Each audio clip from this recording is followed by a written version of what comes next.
everybody, and welcome back to the second ever live interview for the Warrior Academy podcast. I'm here today with Jason Graystone. He's an entrepreneur, an investor, a speaker, and he's the co-founder of Tier 1 Trading. Jason, welcome, mate. Thanks for having us, Seb. Pleasure. Absolute pleasure to be on the show. So, bit of a different one we've got today. Something quite different. I'll let you give a bit of an introduction to yourself. If you'd like to just let us know a bit more about you, Jason, if that's all right. Yeah, sure. So I'm primarily a professional investor, and from an early age, I became obsessed with this idea that I could become financially free. So essentially, for a series of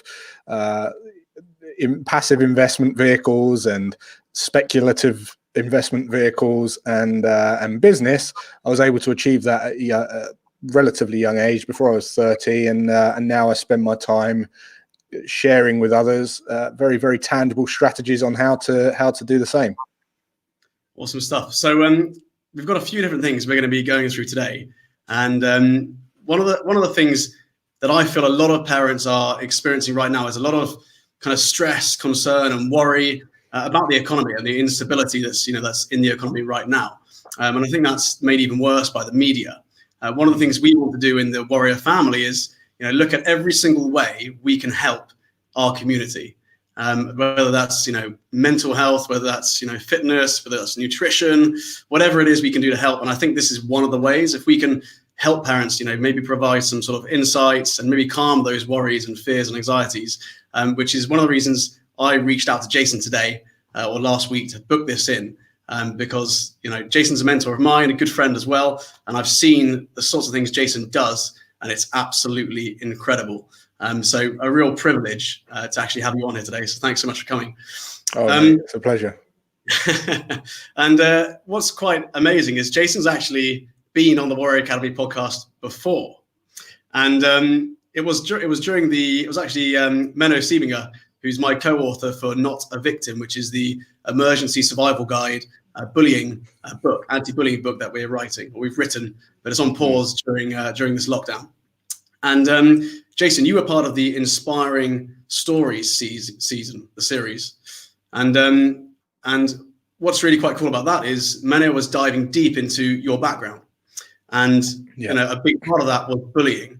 Could you do me a favor and just give us a bit of a brief background of growing up? What was it like growing up as Jason Graystone? Yeah, so for starters, I completely empathize with everyone who's in a difficult situation right now, and I wouldn't ever pretend for 1 minute that there isn't a lot of fear out there and a lot of justified fear, because this is a unprecedented time. I think that's the kind of word of the month, certainly. And really, the way that I connect with that on such a deep level is because I grew up on an estate. My parents, didn't have a lot of money at all. My mum didn't work. My mum kind of kept the house going, and my dad went out and worked hard, for very little money, and we were living hand to mouth until I kind of left home, really. And what I realized very early on that estate that I grew up on is everyone kind of had this constant negative view towards money, right? All the time. And every Friday we used to congregate on these kind of steps at the foot of the estate, and I would sit there and listen to them go on and on and on about how evil money was and all the bad, and how the kind of rich people are greedy and all this kind of thing. And then what I would witness is this guy called Roy, who lived up the top. He had come round and he would collect everyone's money for a syndicate lottery ticket, and for the next half hour they would talk about what they would spend the money on and how great their life would be. And I was 13 years old, and I just remember thinking, I didn't have all the answers then. I didn't suss it out quite then, but I knew something wasn't quite right, and I knew that there was a conflict there going on somehow. So anyway, I grew up on this estate, and into my later years of school, we didn't have the money to send me to, I wasn't very well educated. My parents didn't really get school either, so I didn't kind of have any support when I got home. I didn't really have a lot of interest in school. I struggled really hard with it, and as a result, I was kind of the only way that I could kind of be liked at school was really being a class joker. But I certainly wasn't intelligent, and as a result, there was a period of time towards the end of school, just before my GCSEs, where I was quite badly bullied, to the point where I would spend my lunch times, as soon as the bell went, I would run to the manor house toilets and just sit in the toilet and eat my lunch, or I just didn't want to be seen. I had this gut-wrenching feeling the entire time from these bullies, and I'd leave school 5 minutes early so I could kind of get a head start. And a lot of it was all verbal. So there was no, in a way, I kind of wish that they'd just smack me one, because then it would be over or confronted. But it was that constant verbal, gut-wrenching kind of worry. And kind of those two things really are what I kind of perceived to have been the biggest voids in my life. So we didn't have financial security, and I didn't have intelligence. I didn't have enough I wasn't empowered in wisdom, so I couldn't go and confidently hold a conversation with someone or talk to them or teach them something. So when I left school, I kind of flipped it on its head. So I was quite chubby at school. When I left school, I started running. I started kind of getting my body in shape. I started working on my finances. I started saving, and I started doing all this cool stuff. And I started learning and self-educating, and I realized that the more and more worries would disappear. So if I was going to talk to someone about something, and before I might have a bit of a tremble in my boot, because I was skilled up a little bit, I had a bit more of a swagger in my step, and I would talk to them confidently, and I'd feel good. And it was like, all along, I realized that it wasn't actually the person who was kind of looking down on me. It was me looking up at them. And as soon as you kind of eradicate any of that and you deal with your own kind of problems, then they kind of dissolve. And obviously I kept that momentum going until eventually I was in a good enough place to feel kind of good about myself. Would you say, I mean, we've had many deep chats about bullying, and it's something that's very close to both of us. Would you say that there was a particular turning point when you were growing up, when you were being bullied? If you look back, there was one sort of defining moment that you went through, which changed from being a victim to not being a victim anymore? When so this was just before my GCSEs, okay, and I literally failed all my GCSEs because of the result. Because my mind wasn't there. I wasn't going to half the classes. I was bunking and walking off the park and stuff. And the defining moment was when we left school. So there's a period between when you kind of stand down, don't you, before your GCSEs, and you kind of have this time off to revise, and then you go back. Well, in that time off, I just started running, and I ran, and I shredded all this weight, and I was kind of doing some little weights and things like that. And I think it was about a 3-month period. When we went back, just after the GCSEs, I still, I was walking up and I saw a couple of the bullies. The one in particular, his name was Philip. I won't mention his surname, but he was coming towards me, right? And I still had the gut wrench feeling, but because I looked completely different, you could see it in his face that he couldn't kind of believe, who I was or what I'd done in such a short space of time. And he walked up and he just says, "All right." And that was it. And he walked past and nothing happened. Like literally nothing happened. There was no evil. Yeah. And the switch that went off was nothing's changed in him. All that's changed is me. So it was like I actually went out and done something to make myself build confidence that then made them disappear. It was remarkable. Amazing. So that kind of self-work that you did, would you have done that if you didn't go through bullying? Possibly not. No. I felt like that pushed me into to empower myself in the physical state, and obviously the other reasons of financial security and kind of feeling stupid in class, that kind of pushed me into self-development and money. But I would say 100%, because when I left school for that stand down, the first thing I wanted to buy was from Argos a little York weight bench and some running trainers. I had something to prove, not just to them but to me as well. Yeah, I mean, one of the things I'm fascinated by is this kind of notion of post-traumatic growth, where you go through something difficult, traumatic, and bullying is definitely something traumatic. If you look at a young person and you look at the things that they go through in their first 12 years, 13 years, bullying is up there as one of the biggest traumas. Yeah, for most children. And if you consider the change, I mean, we've interviewed about 10 to 15 people on this who are super successful people just like you, who've gone through, really, really bad bullying. And then there's this turning point. And then there's this huge amount of energy and motivation where they want to feel empowered in different areas where they didn't have that before. And you see that you see this change just unfold like an acceleration. Do you know what I mean? And that to me is post-traumatic growth. And it sounds like something you've experienced as well. Yeah. One of my mentors, he says, when the voice and the vision on your inner mind, that inner voice and vision is louder than the opinions and the injections on the outer world, that's when you can become empowered and live your best life. And it wasn't until that point when I realized, actually, I am good. I have got this. There's downsides to them bullies. They're ugly, right? They're not good with girls.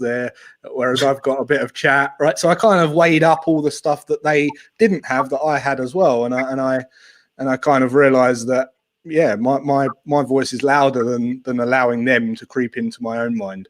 And I was a different person, completely different person. So here's a question for you. I like asking tricky questions, so that's all right. Question is, if you didn't go through that turning point and you didn't decide to kind of change what you were doing and really who you are, what sort of route do you think you would have gone down? Do you think your character would be very, very different than how you are now? I might be a little bit more passive. Yeah, maybe. Because I guess they forced me into not just a physical enhancement, but I don't know if I would have gone into as much mental development as well if it wasn't for them, because it was kind of the momentum that I got from having a good physical body that I kind of felt, I feel confident in everything, and I wanted to do more and more. So there was this kind of snowball effect there from what they did. If I hadn't been bullied at school, I genuinely believe that I would probably be in a completely different place now. I'm very thankful for what happened at school, and I can say that with my hand on my heart. Yeah, I mean, this is exactly it. I mean, I was on Virgin Radio a couple of months back, and it was a long conversation. I was on there as a part of a bullying panel with a headmaster and another lady who was doing this big charity for bullying. And the question at the very end was, because they wanted me on as someone who was speaking about the experiences of children and myself. What if I look back at that experience and the people who bullied me when I was younger, which had a massive impact on my life, what single word would I use to express my own feelings? And that word I said was gratitude. And right. I think the presenter was just like, yeah, right. What? I know, mate, and I get it.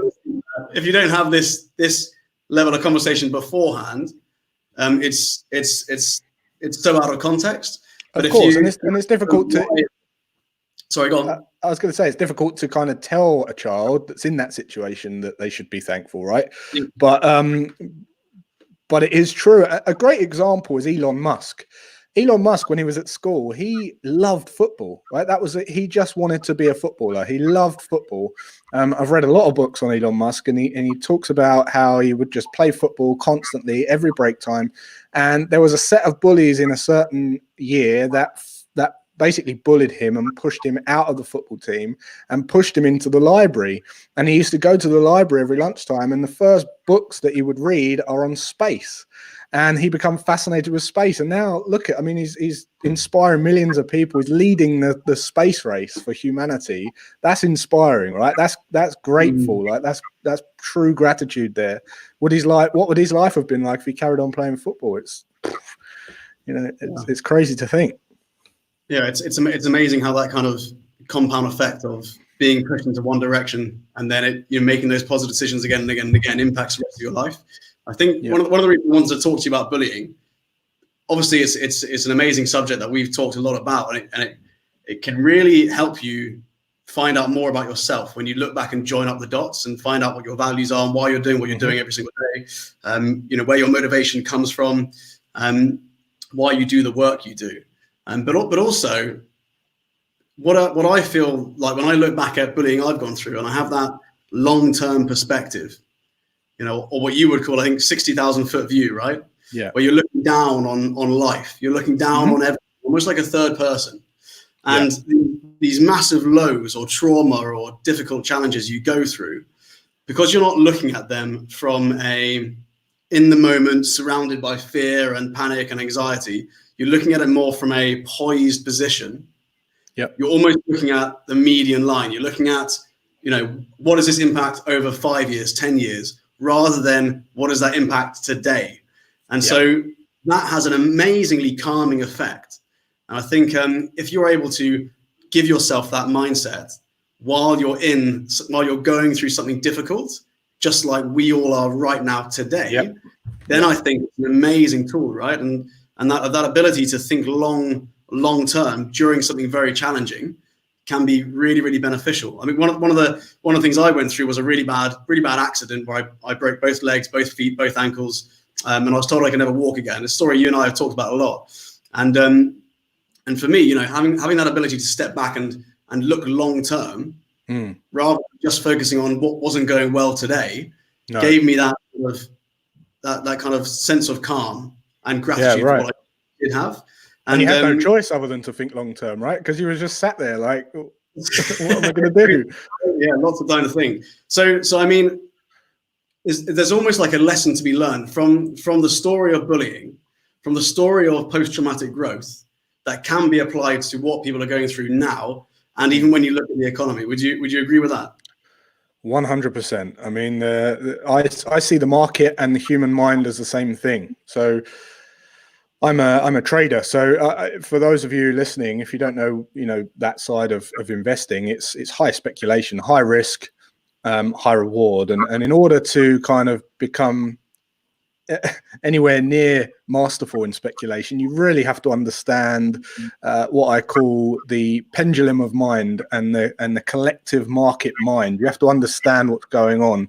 And there's a very, very strong correlation between the mind and the markets. So if you think about your mind like a pendulum that swings, you can agree that we all have mood swings, right? So sometimes we're feeling kind of positive and confident and kind of elated and puffed up and kind of confident. And then there's times when we're feeling really negative and we're feeling like everything's going wrong and we're feeling, you know, resentful, and we kind of that polarized, right? Well, with the market, we all know over time the collective market will go up over time because that's human evolution. We know that businesses are there to evolve. You know, it's a lot more than just pixels on a screen. It's physical products like Apple that are serving people, that we're using to do these technologies. People will always go on to get served. The show goes on, right? So when you think of it in terms of that 50-year vision, and you think human evolution is just driving businesses that I'm buying into, that will always go up. And if it doesn't, we've got a lot more problems of where to put our money.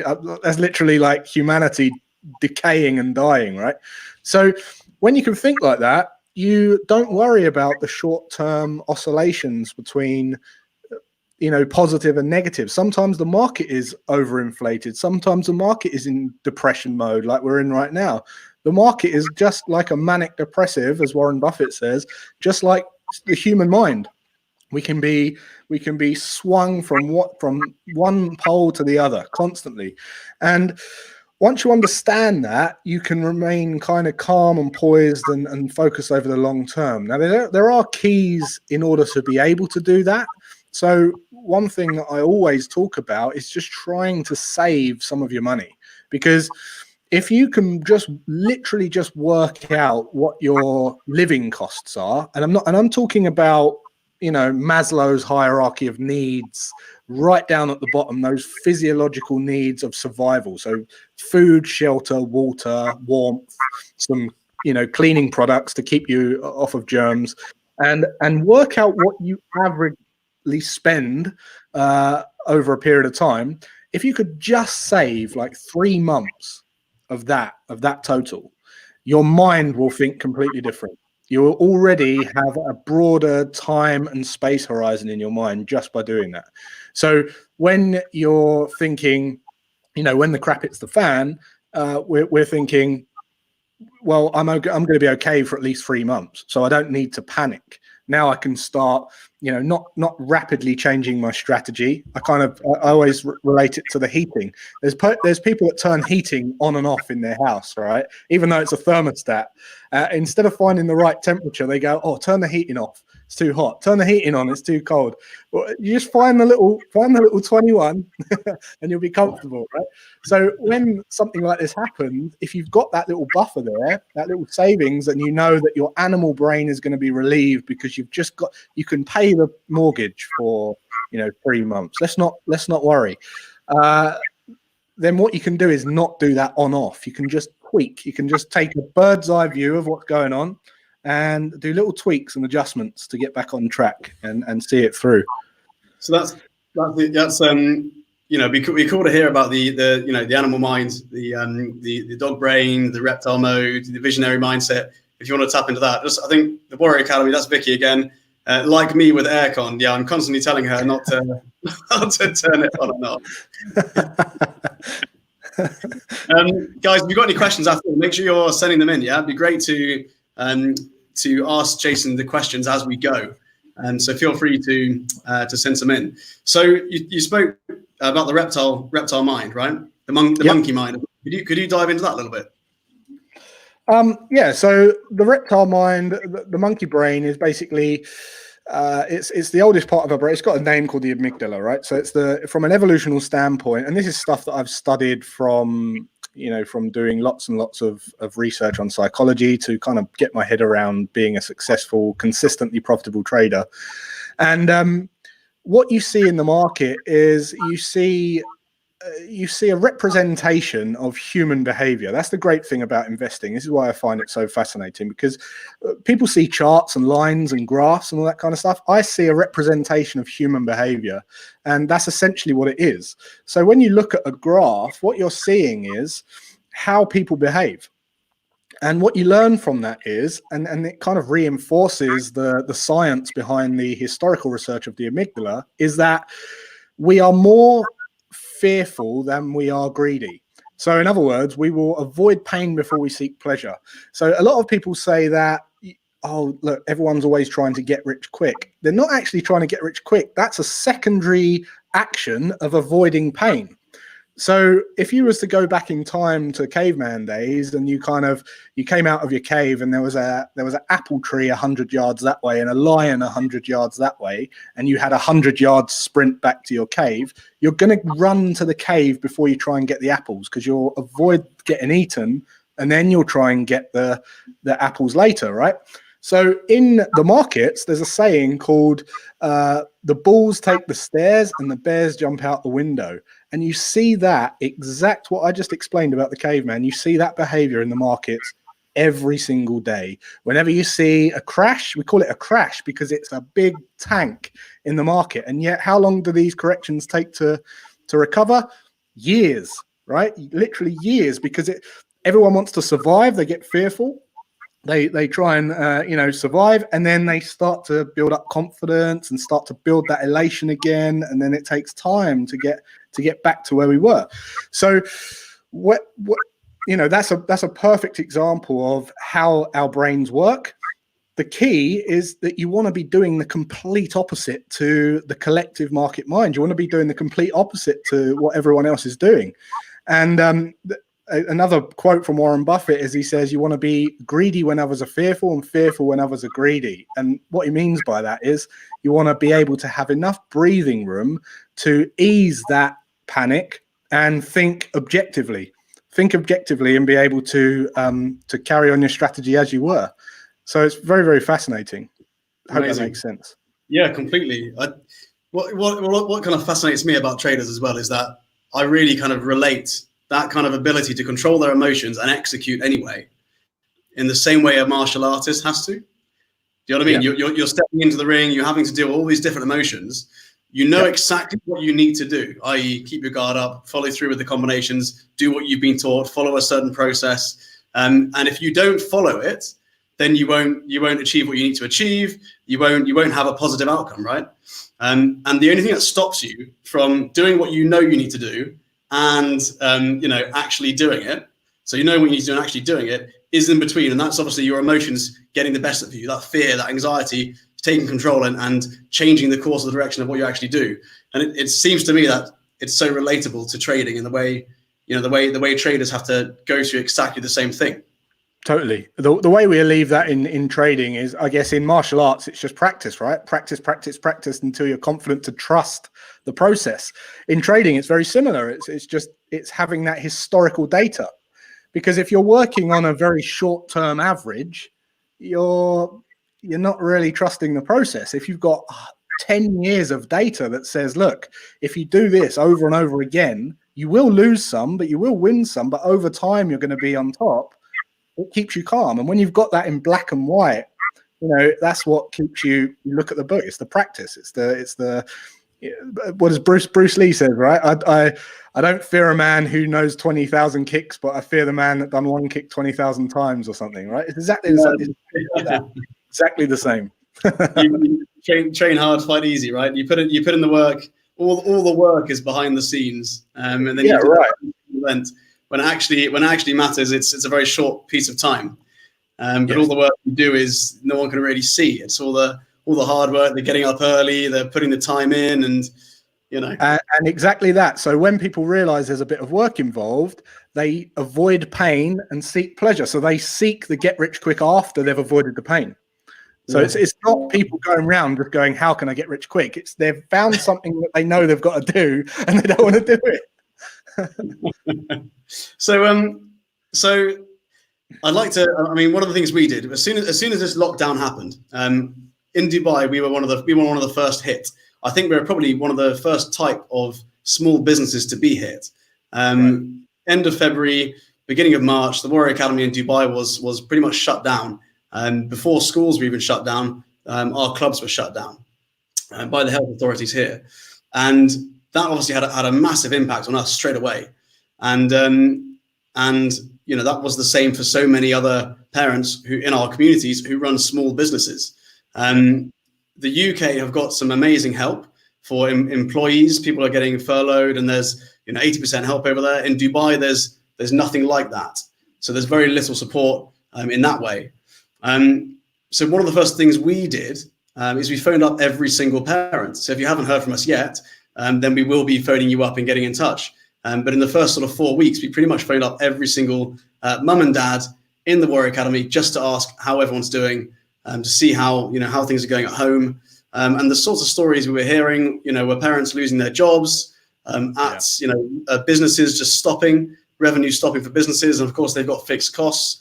So staff having to be let go, all these very, very difficult stories. And what we wanted to be was, that kind of sense of calm, community, support, and positivity. And that's essentially what we're doing in the groups right now. What I'd like to hear, if it's possible, I know in the past, you and I have had conversations about dissolving fear, dissolving worry, that kind of collective market mind and rationalizing and re-evaluating sort of their current situation and circumstances.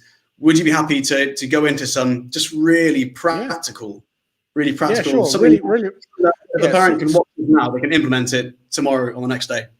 So super practical. Okay. So it's really easy to stand there and say, look, what's the worst that can happen? But there is some substance to that question, as you know, right? When you can really go, what is the worst that can happen, right? You know, let's get to grips with what's going on here and kind of accept the worst case scenario. And I know you've spoke about this before, but you can dig a little bit deeper. You can go to a sub level. So whenever communication in times like this is absolutely vital. And that can just start off with a communication with yourself on paper, right? By actually literally writing something down. So one of the things that I always advise people to do is, if they've got a worry, if they feel like they're worried about something, write it down, right? Write down what they're actually worried about and try and get to the crux of what in that they're actually worried about. So, you know, okay, losing your job, well, that's not the worry. The worry is much deeper, if you understand what I mean. It could be the cause of losing the job. So once you've written that down, what you can do is you can kind of you can ask the question, what can you do to reduce the probability of it happening? So, and this is a really powerful process when you can actually write down like 10 things of probabilities things that you can do to kind of reduce the probability of that thing happening. You start to ease your mind because you start to get the answers to those questions. At the moment, you might be asking yourself, why is this happening? You know, why am I losing my job? Like, why have I lost my holiday? You're going to find the answers to those questions. But if you ask these questions, you'll also find the answers to these. So the next thing is to take that and then say, what can I do to reduce the impact of it happening? So, okay, if it is going to happen, what can I do to reduce the impact? And write those things down, literally write them down on paper. And you'll feel weight coming off your shoulders as you do this exercise. It's just like, it completely grounds the situation for what it is. And then the next step, if you want to go a next step, is literally write down the benefits of it happening. So, you know, we were talking about bullying earlier. What are the benefits of it actually occurring? Well, there's probably like I could reel them off. I could reel off probably 200 benefits of me being bullied at school now. When you start to write them down, you almost neutralize your mind. It's like, I actually want this to happen. You can get to a place where you think, I want this to happen because I see this as a flywheel for me to come out the other side much better. And then finally, and this is really hard that people can't get their heads around this bit, write down the drawbacks of it not happening. So literally flip it on its head and say, if this didn't happen, then bearing in mind everything I've just written down, if it didn't happen, what would be the downsides? And it's crazy, right? But trust me, if you do that process, you'll come out with a smile on your face. Just to pause you right there, right? I mean, I've seen Dr. DeMartini take people through this process who have experienced massive trauma in their life, and they're still able to do this. It's a really, really powerful process. I mean, let's do it right now. An example of that with bullying, right? To make it kind of relatable. So if we look at the bullying you went through, if you didn't go through that bullying, you know, that last stage was, what was the drawback of you not going through it if you didn't go through it? And that could possibly be the fact that you wouldn't have such a strong character or that motivation to go and achieve in different areas and to feel empowerment in different areas of your life, right? I could have been overweight. I could have been unfit. Yeah. So that's an example how you can practically apply this kind of, it's not just, I mean, in the Warrior Academy, what's absolutely inspiring right now is every single morning, Instructor Matt does a daily habits routine with the students, and every single student writes down something they're grateful for in the comments of the live. And so, you know, when you wake up in the morning, you just see this video, this live getting flooded with things that students around the UK and Dubai are grateful for. And this takes that level of gratitude to a whole new level. It doesn't make it such a wishy-washy, oh, I'm feeling grateful thing. It makes it actually a very, very practical tool. You're literally using gratitude and the practice of gratitude as a tool to lower anxiety, to help you feel more level-headed, and to get rid of fear, you know, all these different things, to dissolve fear, dissolve worry. So it's got so much amazing practical application, right? What I would say, kind of to round that off, is there is a difference between fear and worry. Worry tends to be contagious. Worry is put onto us from the outside. So, like a virus, you're going to catch the virus. You're going to go to this hospital and it's going to, or the supermarket, and it's going to rub off on the blue paper, and you're going to catch it, right? Worries tend to be very, very contagious of being around people with similar worries. It's called osmosis. So it's contagious. Whereas a fear is like a fear is kind of a deep rooted, it's an imagination of a deep rooted event that happened in your life and you don't want it to happen again. And that doesn't have to be a real thing. That could be watching a scary film, but it's your imagination, because a fear is just an imagination. A worry is worrying about something that you don't even know about, because worry's been forced onto you. So there is a subtle difference, and there's different ways of dissolving each. But just the understanding that fear is an imagination. Once you understand that, you can ask yourself, well, why am I imagining a fear? What am I fearing? And when you can pinpoint that, you'll usually pinpoint it back to something in the future, something in the past that happened to you that you don't want to happen again. Yeah, definitely. And I think, as human beings, we're almost programmed to avoid uncertainty, right? But there's a lot of strength with if you're able to accept uncertainty, and there are different techniques you can use to do that. If you're able to do that, I think there's a lot of strength to be gained from that. And one of those things is what we talked about: stepping back, having a long-term view of everything.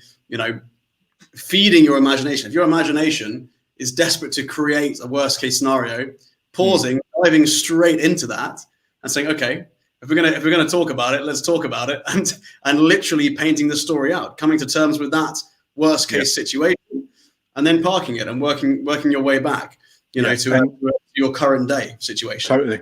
And communication. I mean, the worst thing you can probably do is bury your head in the sand, just thinking that this is all going to pass and everything's going to. The best thing is just to open up and talk about how you're feeling, because obviously there's a lot of people in a real dark place right now. And, I'd hope that they would just tell someone how they're feeling and what's going through their head, so that it's then out in the open, right? Yeah, 100%. But I think having that sort of openness, transparency, and that ability to connect with other people is even more important now than it was before, right? I mean, one of the things I'm really concerned with is the mental health of young people who are self-isolating. And so having that consistent routine and being able to connect with other Warrior Academy members around the world, I think is something so useful and so powerful right now. One of the things I wanted to talk to you about was we're quite aligned in the way we see education, and we both would like to see the educational system having a bit of a shift, a bit of a small disruption in some way. As an educator in finance, do you feel there's quite a bit missing from the educational system on teaching young people how to deal with their finances and how the way they look at finances? Yes, totally. If I didn't feel that way, I certainly wouldn't be doing what I'm doing today. And kind of just crossing over those two topics. When you talk about vulnerability and transparency, that's very much a value that I build into the business as well, because when we were just talking about people not feeling like they can talk, that really is also related to not feeling good enough to speak up in class. If you can get everyone on the same wavelength, everyone on the level playing field from the outset, people will be more inclined to feel open to talk again, right? So if they are going through a difficult time, they'll talk. Or if they didn't feel good enough, they do now, right? They can see that everyone's just human. So I try and breed that into every part of the business from the outset, so that people lay their cards on the table and they're on a level playing field. With education, a lot of the time people don't feel like they're good enough with money, or they don't feel like they were gifted to earn money, or they don't feel like they understand economics and all this kind of stuff, and they're not good at maths. And the thing is, I failed all my GCSEs. I've never had a job, and I've managed to be in a very comfortable place where I can now teach other people and kind of wake up every day and I feel great, right? So that really kind of reinforces that it's not necessarily what they're being taught, it's how they're being taught. So it's kind of, their heads are being filled with kind of general information that they feel like the mass market should know. And this is what makes up the collective market mind, what I was talking about earlier, the way that they're led to believe that there's depressions and crashes and all this kind of stuff, when the simple maths is, right, if you was to save 10% of everything you earn and invest it into those companies that I was talking about earlier, you're going to have a return, a proper, true passive income that could potentially replace some of your living costs within 20 years, say, right? So straight out of school, they're being taught to go and work for 40 years when they could just do it for 20. So that kind of plays on my mind a little bit, because if something that foundational, that basic, isn't being taught to people and they're not being kind of given that option to go and learn this stuff, then what else are they, how else are they hindering them? So, I'm probably not the best person to talk about schools, because I pulled my son out of school because I just don't believe.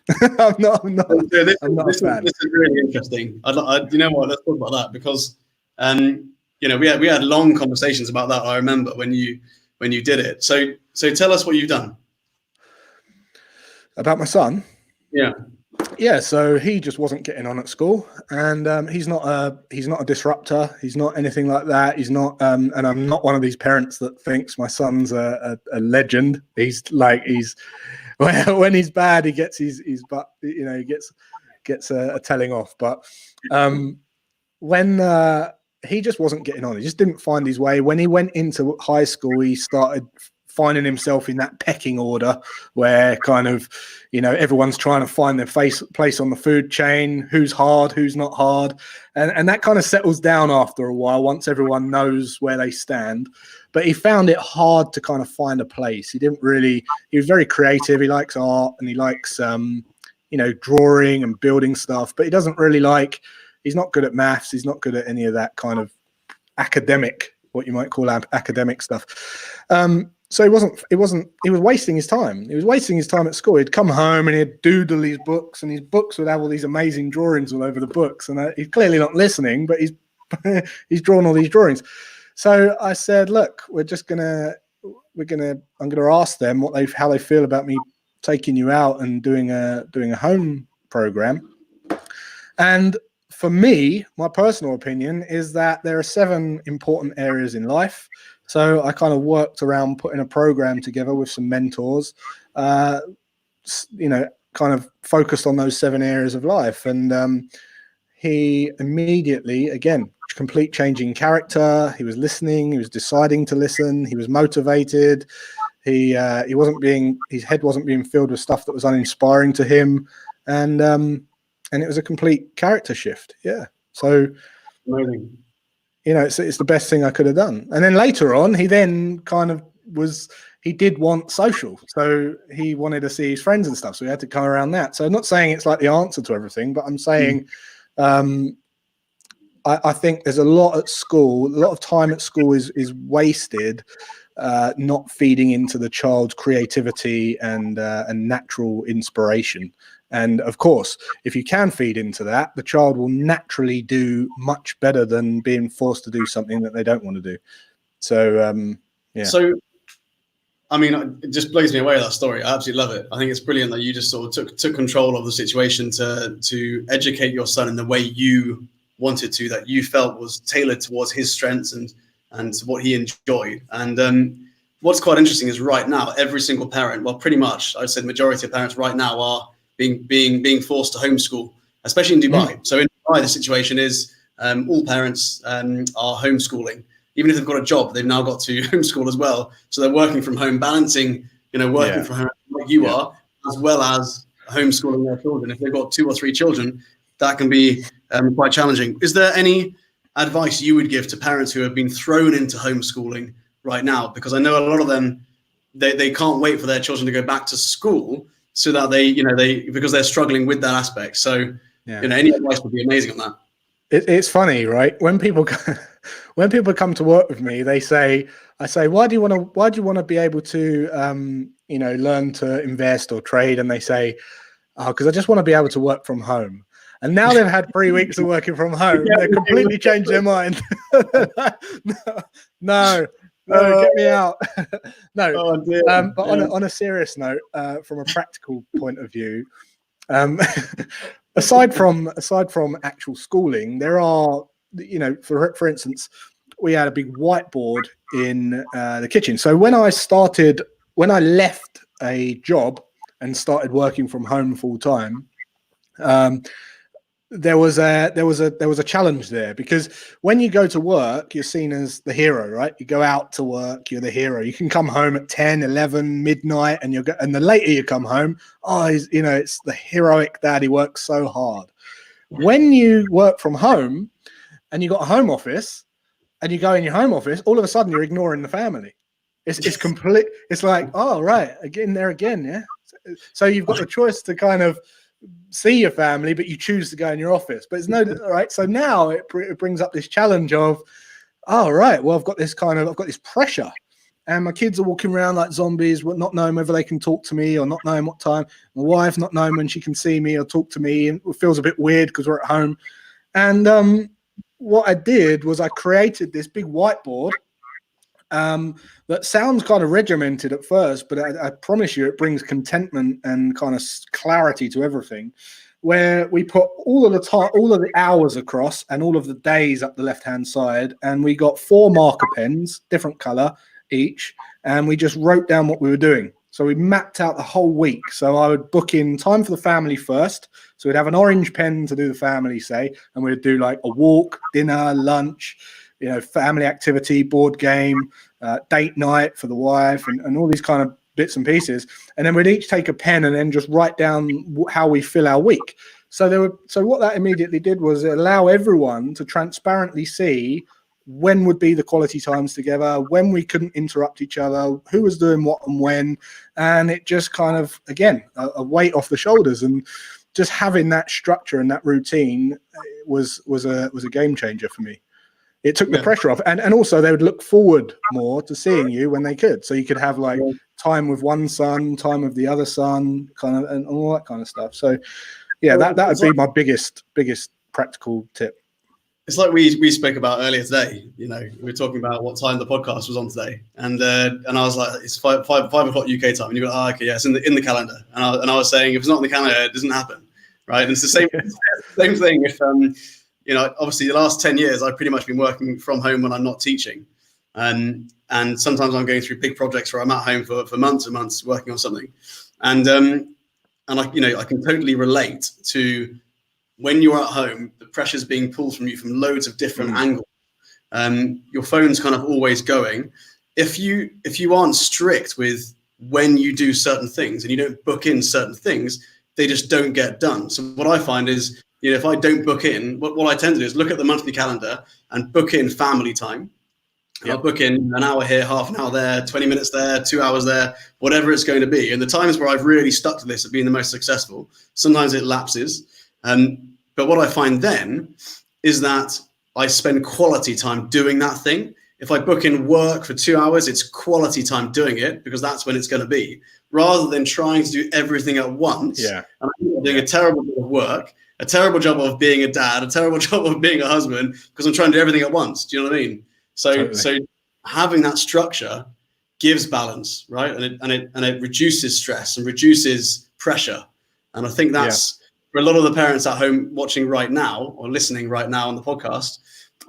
If you are used to working in an office away from the home, and now you're having to work from home, this is quite a good point, really, to try and book in that time with each aspect of your life, physical training, food, whatever it is.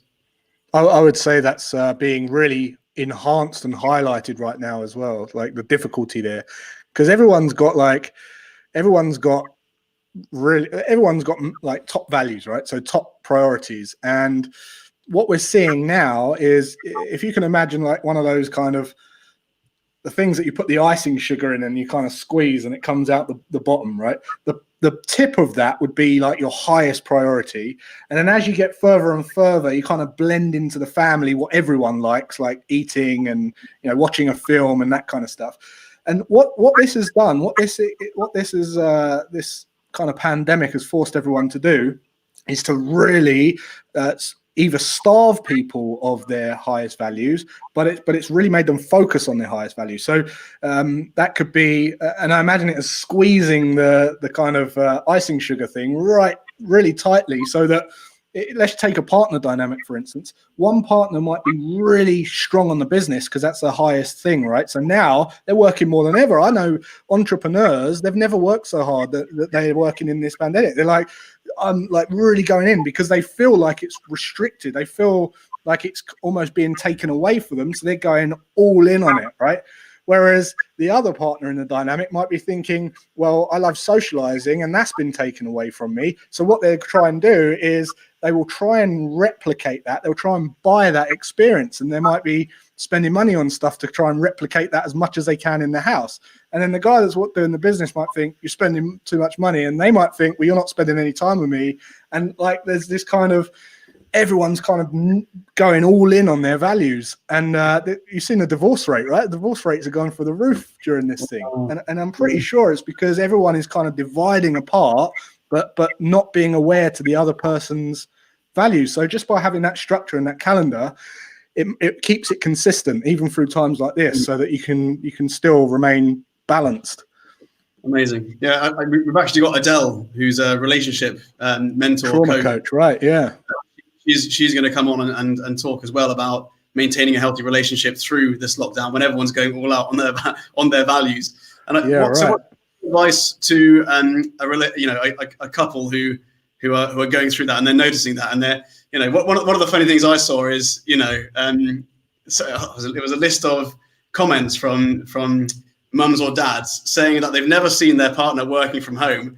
They didn't realize that their husband or their wife was okay, let's wrap this up for now kind of guy, you know what I mean? Or however they end a meeting, or let's circle back to the beginning, you know what I mean? So it's funny how they're now seeing for the first time how their partners are at home and what they're focusing on. Yeah. And now all of that focus is going on one thing. And I've seen that as well with people. What would your advice be to a relationship like that, where you're seeing that unfold? Would it be to, you know, sit down and really try and understand each other's values? Is there a certain book people can read which could be quite useful for that? Yeah, I definitely recommend one of my mentors' books. It's called The Values Factor. Everyone should read that book. It will really, really help you understand. But essentially, it's about understanding how they're helping you, how them focusing on their highest value is helping you focus on yours. And usually it's to do with a delegation of sorts. So whilst you're focused in a pandemic situation like this, because you're going all in, you're feeling a little bit animal brain, you're feeling a little bit scared. We're in the unknown. So now you're doing what you do best. You're going all in to provide, to make sure that you come out of this for the family. So the wife or the husband who's in the other side might think all they're doing is working and we're together in this family, but blind to the fact that they're actually working really, really hard so that they make sure that the family can come out and thrive. And that person, that partner in the partner dynamic might have family as the highest value and relationships, and they might be thinking all they're doing is working, right? And then the guy who's working really hard might think all they're doing is spending money, but what they're really trying to do is buy the experience, trying to replicate the experience of socializing. They might be buying furniture for the garden or for the house, or some kind of, you know, after this is done, I'm going to use all this to have a party, you know, that kind of. And when you understand that, you know, you kind of, you can see it for what it is, and you can be grateful for it. But it's tough times out there, right? Yeah, definitely. Yeah, I mean, there's something I keep saying is nothing gives transparency like a crisis. Whether that's, you know, anything in your own personal life, or whether that's a global pandemic, you know, wherever you're spending most of your time right now is, again, where your greatest values lie. we got quite a few questions. If I could go over some of those. One of them was from Seb Van Lockham. I'll bring this one up. Jason, like the example of do the one thing the rest of the market isn't. Elon Musk sold PayPal during the recession when everyone else was financially locking down. Created Tesla. Let's quickly see. Lauren says, great advice. It can help teens, definitely. One of the things I quite like to do is to maybe get you on to speak to some of our teenage students. I think that could be quite interesting with parents there as well. Really good one from Melanie. And Melanie Halliday has said, what one piece of advice would you suggest giving to a young boy who's being bullied? I love everything you're saying as an adult, how you are thankful for your experiences, but is there one message that a young child could refer to on a daily basis to help them through it? So obviously referring to bullying. Is there one message that a child could refer to on a daily basis to help them through it? I think the message would come from asking the boy, really trying to dig deep on what they're being bullied about, and to try and subtly bring out of them what they are unhappy about in themselves. Because whether you believe it or not, we are only bullied, okay? We only take offense to something that we find offensive in ourselves. We're not happy within ourselves. You can't take offense. Like, you can't, offense isn't something you can put onto someone. It's something you take. So if it's a mental bully, then try and figure out what that is, and then subtly kind of get them to consider empowering themselves in some way or another. Maybe that's skilling up, maybe that's, whatever, but try and kind of figure out what that is. And if it's physical, then obviously they're at the Warrior Academy, right? So eventually they'll become fully empowered, fully confident with all the great work that you're doing at the Warrior Academy. But yeah, I guess the message would come from figuring out what they're unhappy with in themselves, and then working on that, and then working on that daily. Yeah, brilliant advice. I think there's that almost guided self-reflection, and that's what. Sometimes having a mentor outside of just your parents, it's someone you can talk to, which really helps. So having the first thing that tends to happen with bullying is a breakdown of communication, right? So if you're able to improve communication, then you're able to really help your child through it, and then you can start to do things like role-playing games, which give you really deep insights into exactly what they're going through.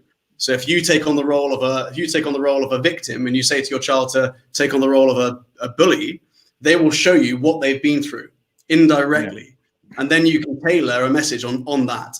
And so there's lots of insights like that. If you, Melanie, if you look at the Not a Victim podcast, look at some of the earlier episodes. I guide you through all of our steps to overcome bullying. So hopefully that'll be really useful. Let's quickly see if you've got any more. Few more here. What I think I'll do, that was absolutely amazing. Thank you so much for that, mate. We've covered so much. Wow, we've been on an hour. Almost an hour, yeah. But we started with your background. We started, we went on to bullying, and how we talked about post-traumatic growth, and how when you overcome something difficult in your life, it can form values, things that you're trying to avoid or things that you're trying to get, and ultimately, your character is formed often through trauma, and bullying has this ability to make or break a child's character, and that's one of the things we really work with parents on. We spoke about your 3 values. We spoke about how you became an educator, and then you gave some amazing advice on dissolving fear, dissolving worry, getting perspective, this kind of collective market mind, and obviously rationalizing and reevaluating the current situation. So absolutely amazing. Really appreciate you coming on. Great stuff. It's been a pleasure. Any more down here? No, that's it. Melanie Hanley says, thank you so much, guys. And will do. Awesome stuff. Cool. Thanks so much for having us. Thanks so much for coming on. Thanks for having me.